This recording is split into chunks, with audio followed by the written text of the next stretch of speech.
Marth is a good character in Brawl. He's fast. He has good range, his attacks are fairly fast for the amount of range they have, and Marth in general is capable of racking up damage, keeping opponents out and potentially getting cheesy early KOs. Marth was simply a very well-rounded character to the point of being able to hang close to the top tiers, despite not possessing anything as over-centralizing as the other top and high tiers. Marth had a strong moveset with a bunch of very good moves, but one move he had which definitely was not very good was his jab. Marth has two jabs. For his first jab, he quickly swings his sword forwards and up. For his second jab, he quickly swings with his sword forwards and up. Both hits deal 4% at close range and 6% and more knockback on the tip of the sword. The move comes out in frame 4, which is solid, although the move will land one frame later if the opponent is further away from you. The move has really good range for a jab, being able to horizontally outrange pretty much every other jab in the game. It can also hit crouching opponents pretty reliably, and it can even hit opponents on platforms, although the move is a bit inconsistent at doing so. The move is additionally capable of jab locking opponents up until high percents, which is another nice thing about the move, especially since Marth lacks any other good locking options. But while jab does have these good traits, the move does start to fall apart once you analyze it more closely, which is exactly what I will be doing. The first issue Marth's jab has is that it is quite laggy, with both hits having 27 total frames. This gives the move quite a bit of ending lag, making it fairly easy to punish on whiff and on shield compared to other jabs. Both hits are minus 20 on shield if you land the sour spot, which is not great. This naturally gives your opponent a decent amount of time to out of shield punish, leading to some fairly chunky punishes for some characters. The tipper is even worse on shield, being 3 frames worse on shield than the sour spot, although it is quite difficult for some characters to punish the tipper on shield. As well, here's Marth, and here's you. You don't exactly have a lot of options at that range, and the options you may have might not be very effective. Some characters can still easily punish the tipper though, so good luck with that. But the thing about this is that this is only considering if you only do the first hit on its own or if the opponent shields both hits. I am missing a very notable factor in this equation. What if you do the first jab and then transition into the second jab? That's how you would typically use a jab, and that would surely counter trying to punish the first hit on shield. Well, that brings me to the next problem with this move. The gap between the first hit and the second hit is ridiculously long. Marth does not transition into the second hit until frame 21 of the first hit, and as the second hit is frame 4, this means that there is a 20 frame gap between the first hit and the second hit. Yes. There is a third of a second gap between the first hit and the second hit. This is a really big gap, and the first problem it naturally creates is that the move is easily interruptible on shield. The opponent has up to 17 frames to punish the transition into the second hit, which is absolutely ridiculous. This leads to all kinds of punishes which really should not be possible at all. Even Yoshi can punish the gap between hits, and Yoshi can't even punish the gap between the first 2 hits of DDD's jab, let alone numerous individual jabs. The ultimate problem this creates is that if you shield jab 1, you can just do a punish up to 16 or 17 frames fast as an option select. The punish will beat Marth doing the jab on its own, and it will beat Marth going for the second hit. This is an option select every single character in the game gets at close range, Yoshi included. In all fairness, the opponent isn't going to be able to reliably punish you with a 17 frame move due to jab speed, but they can certainly option select you with something like a grab or a jab without too much trouble, and that is all certain characters need. You technically have even more time to punish if you shield the tipper, but the distance difference does make it harder to punish Marth in between the hits. With that being said though, you can just wait out the second hit and then whiff punish Marth afterwards in this situation. Marth can of course not do the second hit to counter these options, but that does leave him 4 frames more open for a regular long range punish. One more thing I will mention is that if you power shield jab, that gives your opponent 7 more frames to punish Marth with a ground move, leading to some even sillier option selects. So that's fun. I've spent quite some time explaining why jab having high ending lag and a slow transition to the second hit is bad on shield, but you might now be wondering what actually happens if you hit the opponent with jab. What happens is unfortunately not much better. The first hit of jab starts off with low knockback, and the knockback scales as the opponent's percent increases. The second hit, we get there when we get there! With the 20 frame gap between the first hit and the second hit, it shouldn't come as much of a surprise that the move does not combo and hit at lower percents. That is not very good, but it is not the end of the world. Let's try and hit Mario with the move at 100%. You saw that, right? Marth's jab doesn't even lead into the second hit on Mario until he is over 100%. That is just awful. I don't even know how I'm supposed to explain why this is bad. I think it speaks for itself. But what I can say is that there is more to the story than this. So the move does not lead into the second hit until higher percents, which might make you think, okay, the move doesn't work until really high percents, but it at least works at those really high percents, right?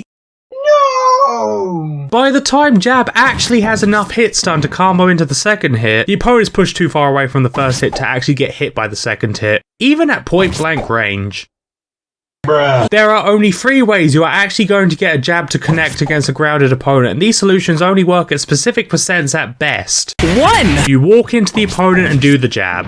2. The opponent walks straight into you when you do the jab. Those are the only ways you are landing a full guaranteed jab against a grounded opponent, and they rely on your opponent making bad decisions. I have no comment. I will give the move a bit of slack and mention that if you land the move against an aerial opponent, it does lead into the second hit earlier. The opponent can still potentially avoid the second hit at lower percents, but you can get a guaranteed second hit considerably earlier than against a grounded opponent, depending on spacing in the matchup. The opponent still needs to be quite close to you and they can potentially SDI away, but hey, it can actually work. But with the move being easily avoidable at lower percents, you might be wondering just how bad is the move at lower percents? Well, if you land the first hit sour spot at 0%, the opponent has up to 10 frames to option select the second hit. Yes. The opponent has the same amount of time to punish you on hit at 0% as if they shielded the move and dropped their shield. That is just wild. And if you don't do the second hit, the move becomes minus 13 on hit, which isn't exactly an upgrade to say the least. The move's knockback does of course scale, but the move can still potentially be option selected by a fair amount of characters at considerable percent range, and even if it can't, you can just shield the second hit and formulate a game plan from there. And if Marth doesn't do the second hit, you still have the frame advantage, so have fun with that. The tipper is better in this regard, as at 0%, the move is around minus 5 on hit and the opponent is at least at a distance where they can't punish you. But the problem is that landing the tipper creates this issue. The tipper is not looking so hot anymore, and if you land the tipper at higher percents... Hold on, I've just received a message. Let's have a look at it. You've gone on and on about why the first hit of jab is bad, but what about the second hit? Surely it must be worth landing? No. The second hit is basically exactly the same as the first hit, having the exact same properties on its hitboxes and having near identical frame data and range. Both hits of jab are essentially indistinguishable from each other. This means that the second hit's sour spots are minus 20 on shield and around minus 13 on hit at 0%. And the move doesn't become plus on hit until you are around the 150% range. And the difference between jab 1 and jab 2 in this regard is that you don't have an extra jab to mix up with to reduce that disadvantage. Even if you fail to avoid the second hit, there's still a decent chance you can still punish Marth on hit. The tipper is better in this regard, but it's still not something you need to worry too much about. You are saying that jab is an unreliable move, and even if you land the whole thing, you are still at a potential disadvantage? Yes, I am! So what uses does jab have? Well, first of all, there is one other move Marth has which nullifies jab for the most part, and that is Dancing Blade. You see, not only is Marth's jab frame 4 in this game, but Dancing Blade is also frame 4. Dancing Blade has more range, it deals more damage, it is more reliable, it is very hard to escape if you get hit by it, and it is better on shield as you cannot easily option select the earlier hits to punish the move. Dancing Blade is simply a better jab for Marth, and that alone limits jab's utility. Despite this though, jab can still be used as a mix-up. Dancing Blade is far superior, but at the end of the day, Dancing Blade is a risky move. It is a far more rewarding, versatile and reliable move than jab, but it is also pretty risky and a savvy opponent can definitely capitalize on this. This is where jab can be usable. If the opponent is expecting a Dancing Blade, you can just jab to throw them off. This isn't exactly a great idea at lower percents since, well... But at higher percents especially, you can absolutely get away with throwing out an unexpected jab. You don't deal much damage or knockback, but you do at least get something. One of the main uses for jab I mentioned way earlier in the video is for jab locking. Jab can indeed lock flawed opponents right up until around the 150% range, which is quite good. It is definitely tricky to string multiple jabs together due to its high ending lag in the tipper, but the move does reliably lock opponents. And it can lead into either a chunky up smash or the devastating tipper F F-smash. Marth doesn't have any locking options which come remotely close to jab, and while Marth's jab lock is definitely worse than numerous other jab locks, it is still a nice option he occasionally has. Jab is generally usable as a spacing tool, particularly at higher percents. Jab has good speed and coverage, allowing you to potentially shut down opponents trying to approach. Dancing Blade's first hit doesn't hit above Marth unlike jab. Forward tilt hits above better than jab, but it is slower, and down tilt is longer ranged and much safer than jab, but it does not hit above him. Jab just has that perfect speed and arc to hit opponents approaching from the front. This also extends to edge guarding. It isn't great for this purpose, but the move's weak knockback and arc can catch opponents trying to jump, and it can put certain characters in a tricky spot if they're forced to get back onto the stage. But while those are the practical uses for jab, jab also has some silly use cases. Once the opponent is at a high enough percent, jab has a small chance of tripping the opponent at a certain percent range. The percent in question starts a fair bit higher than the percent where jab actually connects into the second hit, or it would if the opponent didn't slide too far away. The trip is only around a 13% chance at these specific percents, but if you get the trip and you are close enough to the opponent, you can get this. This is a real kill confirm, and while it does not work in every matchup and the opponent being too far away will prevent you from landing the F-smash, if you are very lucky and prepared, you can absolutely ruin your opponent's day with this. Eventually the opponent will be at a percent where jab lifts them off the ground and stops tripping. This does make jab genuinely plus on hit, but the opponent is too far away for you to get any guaranteed follow-ups. If the opponent has RCO lag, the funny glitch I can't stop talking about in these videos, Marth gets a much bigger frame advantage out of jab in this situation. He flat out gets KO confirms. You can also do this at way lower percents if you hit an aerial opponent with jab. This is ridiculously niche, but hey, it's funny.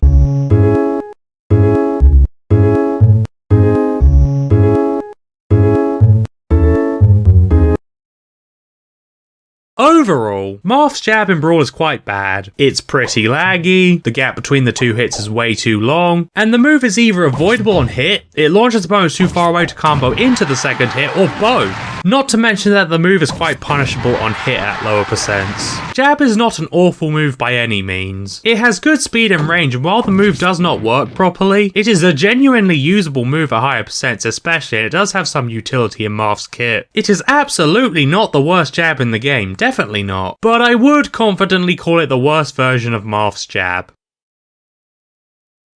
Wait, Smash 4? What are you talking about? Marth's jab in Smash 4 was his best jab by a long shot. It not only actually works properly in this game, but the first hit is both plus on hit at 0% and it flat out has true combo potential, being able to lead into actual KO confirms in the right scenarios. Are you out of your mind? Oh, you mean vanilla Smash 4.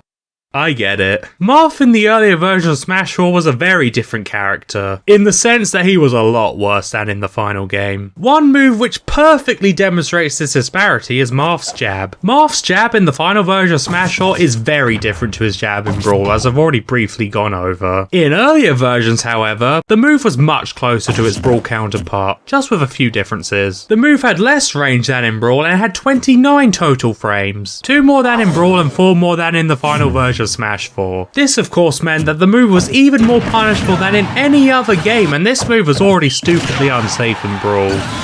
The first hit was slowed down to frame 5, which is not great. This not only made the move more easily avoidable at close range, but it also meant that smaller characters could crouch under the move, which could not happen in Brawl. This is still the case in current Smash 4, but as a side note, jab does have a bit more range in modern Smash 4 than in earlier versions. One advantage jab did actually have in early Smash 4 compared to current Smash 4 is that the first hit dealt 1% more damage on all of its hitboxes. The move could also still jab lock, which it cannot do in modern Smash 4. But those things are extremely minor compared to...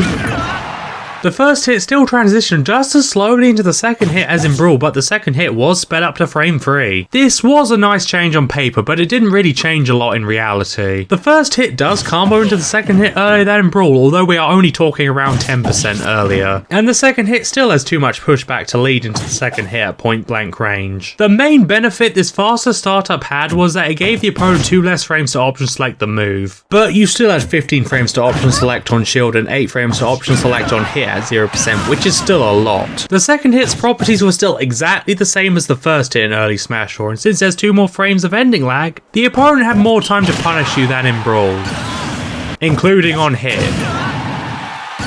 The second hit in current Smash 4 is a chunk more knockback, so it is at the very least safe on hit. Although the second hit is still situational in current Smash 4, as the first hit could lead into other things.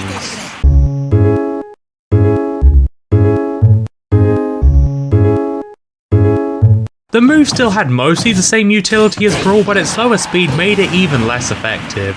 The biggest upgrade the move received at launch compared to Brawl was that Marth's dancing blade was slowed down to frame 7. But if the biggest buff the move received came from a nerf to a completely different move, that's not exactly a good look for your move. So all in all, Marth's jab in early version of Smash 4 was just like his Brawl jab but with worse frame data and less range. It was a bit harder to option select punish, but the move outside of that became harder to land and more punishable, which is just sad when you consider the state of the move in Brawl. Marth's jab in the current version of Smash 4 is one of his best moves, being reliable and having numerous powerful guaranteed follow-ups. At launch, however, the move was quite possibly even worse than it was in Brawl, where it was pretty bad.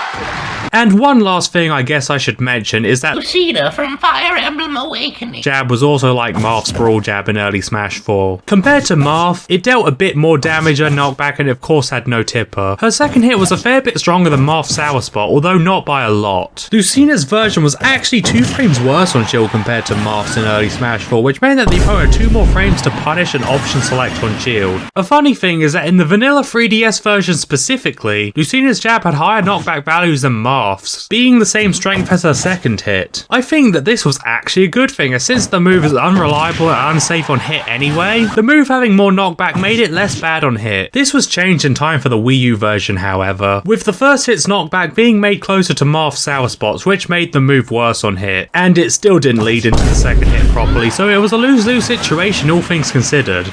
Of course, in current Smash 4, Lucina's jab was changed in the same way as Marth, so it is dramatically better now. But it is funny how Lucina's jab was nerfed very early on, which did not happen to Marth's jab. I would love to talk more about pre-patch Smash 4 Marth and Lucina, but that is a potential topic for another time. Thanks for watching.